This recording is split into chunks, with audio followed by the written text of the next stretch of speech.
So the state of Florida has an interesting new bill. Let me tell you about it.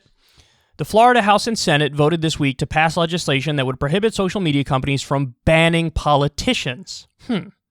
Fines for social media companies that try to ban politicians from their platforms could add up to $250,000 a day for statewide politicians and $25,000 a day for other elected officials, the Sun Sentinel reported. The bill, which still allows for politicians to be suspended for 2 weeks and for individual posts to be taken down if they violate the company's policies, is now headed to Republican Governor Ron DeSantis. Opponents argue the measure is unconstitutional and that Republicans are only advancing it because former President Trump was banned from multiple social media platforms after he continued to spread false election conspiracy theories after the deadly Capitol riot.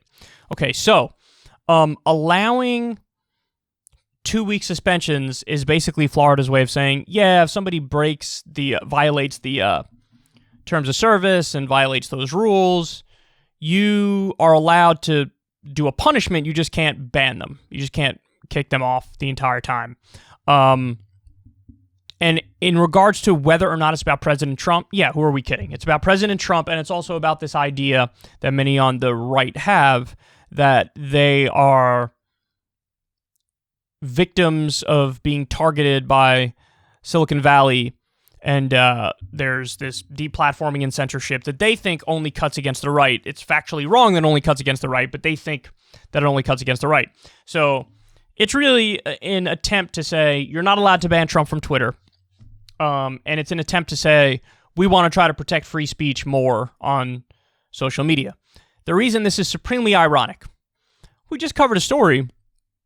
Ron DeSantis signed a bill that bans free speech in Florida, that bans free protest. If you're part of a protest and somebody else who's part of the protest throws a rock or something, they can now arrest you as being part of like an unruly riot, even though you didn't do anything violent. And you have to stay in prison until you can get in front of a judge. So if it happens on a certain day, you might be in prison for 2 days. You might be in jail for 2 days. So it's an attempt to ban peaceful protests. In fact, DeSantis even almost admitted it. Like, yeah, we want fewer people to join these protests. So they're banning free protests and free speech in Florida if they don't like your politics. There's bills like, oh, if you happen to run over a protester who's in the road, what are you going to do? No charges. Almost incentivizing people to do it and then afterwards say, it was an accident. So you can run over protesters. I mean, deeply, deeply unconstitutional, deeply against freedom of speech. And then they turn around and say, we believe in free speech and we need to protect it on social media. This is total nonsense because you and I both know they've never said a single goddamn word when somebody they disagree with gets booted or deplatformed. They don't say anything about it because they're not actually principled on this front. And there are plenty of people. I mean, there's been a number of high-profile Antifa accounts that are permanently banned from Twitter. Did Ron DeSantis or any Republicans in Florida or other places say, whoa, you can't do this. They have free speech rights just like anybody else does. They never said anything. Did I hear anybody say anything? The Donald got pulled from Reddit. I said that's messed up. Chapo Trap House got pulled from Reddit too, and nobody else said anything. No conservatives said, oh, I want to support the right of Chapo Trap House to be there. Nobody said anything. So really this is protect me.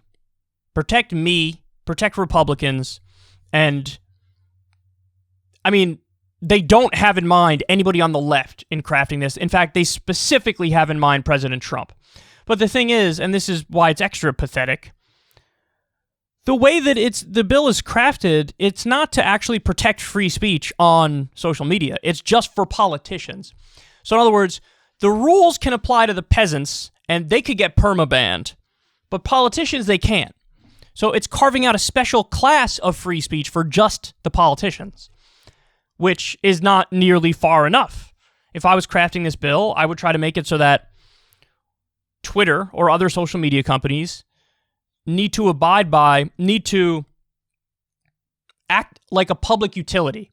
And so you can't ban anybody unless it's for, a direct threat of violence after an open process where the evidence is evaluated, unless it's for doxing or direct threats of violence, So I would go further. I would protect free speech further if I was crafting this bill at the state level. But it's totally self-serving because they only do it for politicians. And in their mind, they just have Trump in mind and other Republican politicians who happen to get banned. So it's annoying. And I feel like the left should really be the ones to pick up this issue. The issue of free speech, regulating the big social media companies as if they're public utilities and expanding First Amendment protections, because they're already coming after the left just as much as they do the right, and in the long run they'll come after the left more because the left really challenges power and the right doesn't. So the bill is close to being a good bill, but it's too specific to only protect politicians, and they really were only thinking of President Trump. And at the same time, he's doing an anti-free speech and free protest bill, so he's a total hypocrite. So, weird place with weird stuff going on. I think Ron DeSantis has ambitions to be president, and a lot of these bills are crafted with that thought in mind, that he's signing these bills and he needs to be ready to defend them and argue for them on the debate stage. But, again, I would do a bill that regulates social media companies like public utilities if I was in any of the states, or if I was president, if I was in the federal government. I really think that's the way forward, and they're getting close here, but they're really not there because it's self-serving, it's just for politicians. They're really thinking it's just Republicans, and they're also cracking down on free speech elsewhere.